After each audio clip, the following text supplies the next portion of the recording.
Book 10. The Book of the Double Twilight. Canto 1. The Dream Twilight of the Ideal. There is a morning twilight of the gods. Miraculous from sleep their forms arise, and God's long nights are justified by dawn. There breaks a passion and splendour of new birth, and hue-winged visions stray across the lids. Heaven's chanting heralds waken dim-eyed space. The dreaming deities look beyond the scene and fashion in their thoughts the ideal worlds, sprung from a limitless moment of desire that once had lodged in some abysmal heart. Past was the heaviness of the eyeless dark, and all the sorrow of the night was dead.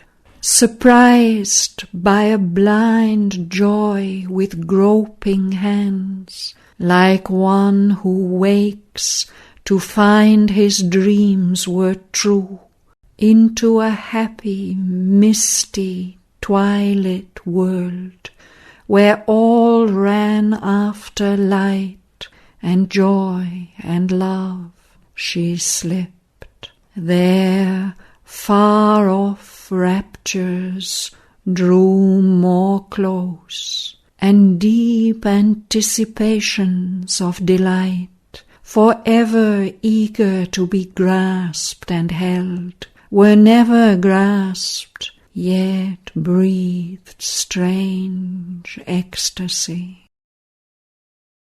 A pearl-winged indistinctness fleeting swam, an air that dared not suffer too much light. Vague fields were there, vague pastures gleamed, vague trees, vague scenes dim-hearted in a drifting haze, vague cattle white roamed glimmering through the mist, vague spirits wandered with a bodiless cry, vague melodies touched the soul and fled, pursued into harmonious distances, unseized. Forms subtly elusive and half-luminous powers, wishing no goal for their unearthly course, strayed happily through vague ideal lands, or floated without footing, or their walk left steps of reverie on sweet memory's ground, or they paced to the mighty measure of their thoughts, led by a low, far chanting of the gods. A ripple of gleaming wings crossed the far sky. Birds like pale-bosomed imaginations flew with low, disturbing voices of desire, and half-heard lowings drew the listening ear, as if the sun-god's brilliant kine were there, hidden in mist and passing towards the sun. These fugitive beings, these elusive shapes, were all that claimed the eye and met the soul, the natural inhabitants of that world. But nothing there was fixed or stayed for long. No mortal feet could rest upon that soil. No breath of life lingered embodied there. In that fine chaos, joy fled dancing past, and beauty evaded settled line and form, and hid its sense in mysteries of hue. Yet gladness ever repeated the same notes, and gave the sense of an enduring world.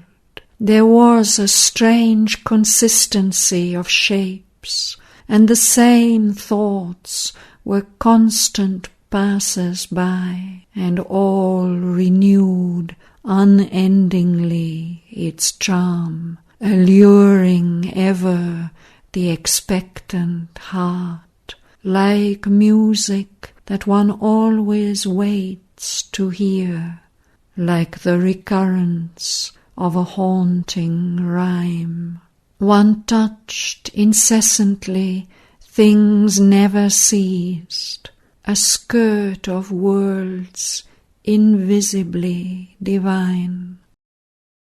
As if a trail of disappearing stars, there showered upon the floating atmosphere colours and lights and evanescent gleams that called to follow into a magic heaven. And in each cry that fainted on the ear there was the voice of an unrealized bliss.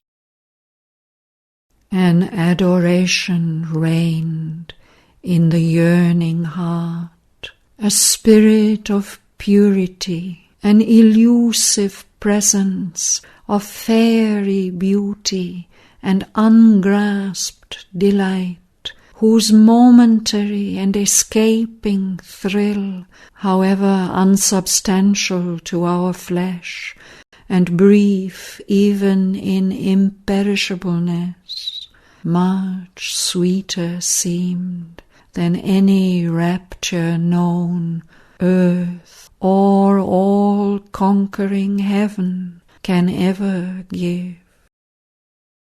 Heaven ever young, and earth too firm and old, delay the heart by immobility. Their raptures of creation last too long.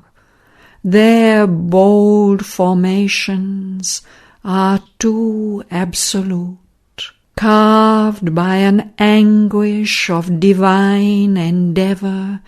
They stand up sculptured on the eternal hills, or quarried from the living rocks of God, win immortality by perfect form.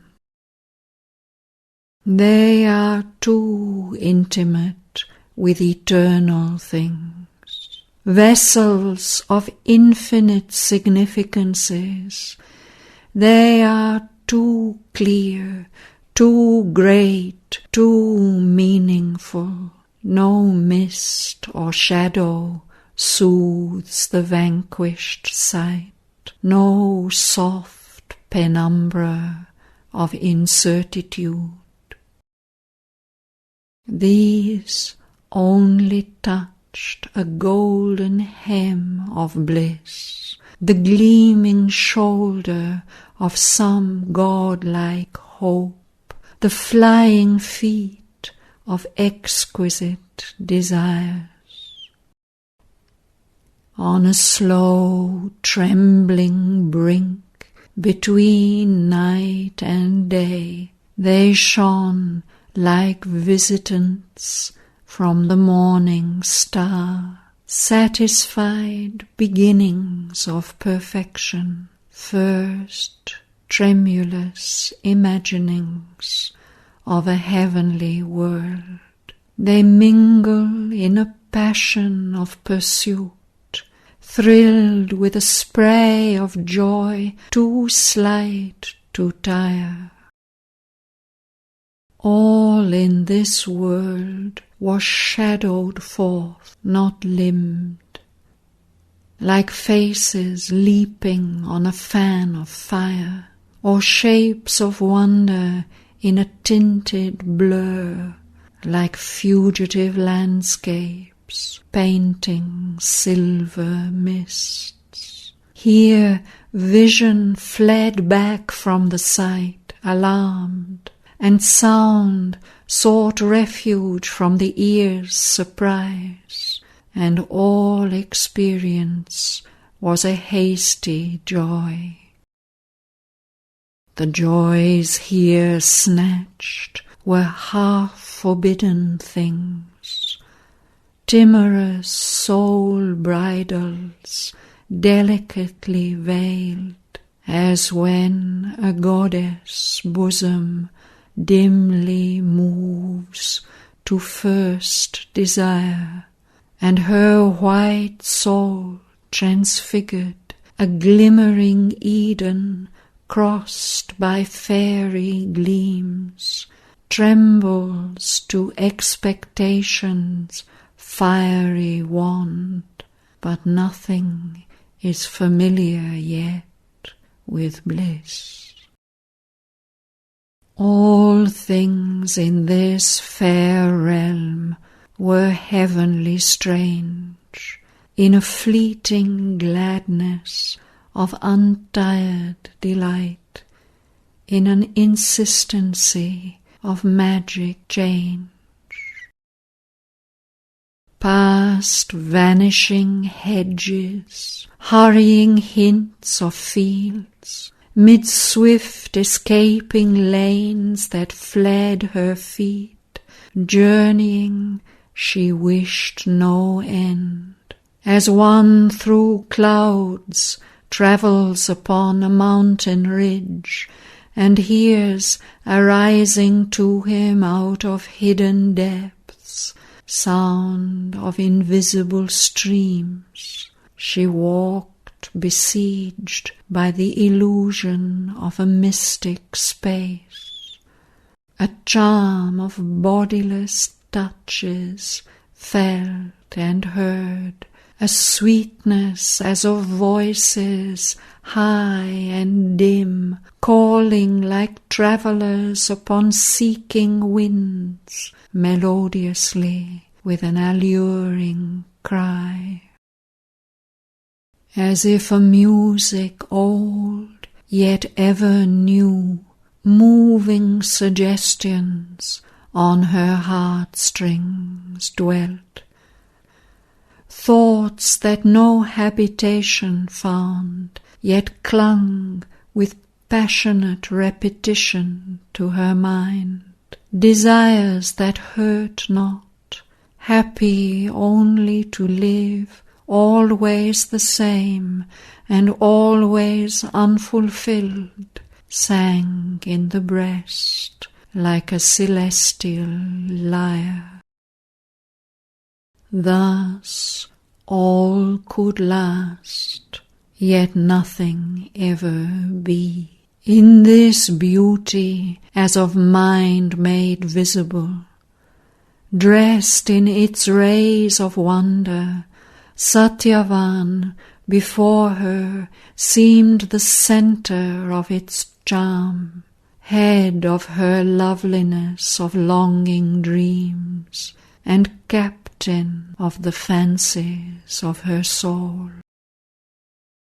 Even the dreadful majesty of death's face and its sombre sadness could not darken nor slay the intangible lustre of those fleeting skies. The sombre shadow, sullen, implacable, made beauty and laughter more imperative, enhanced by his grey, joy grew more bright and dear. His dark contrast, edging ideal sight, deepened unuttered meanings to the heart.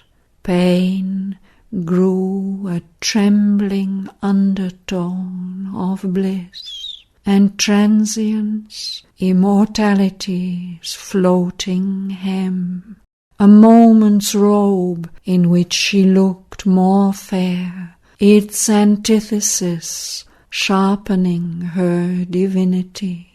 A comrade of the ray and mist and flame, by a moon-bright face a brilliant moment drawn, almost she seemed a thought mid floating thoughts, seen hardly by a visionary mind, amid the white inward musings of the soul.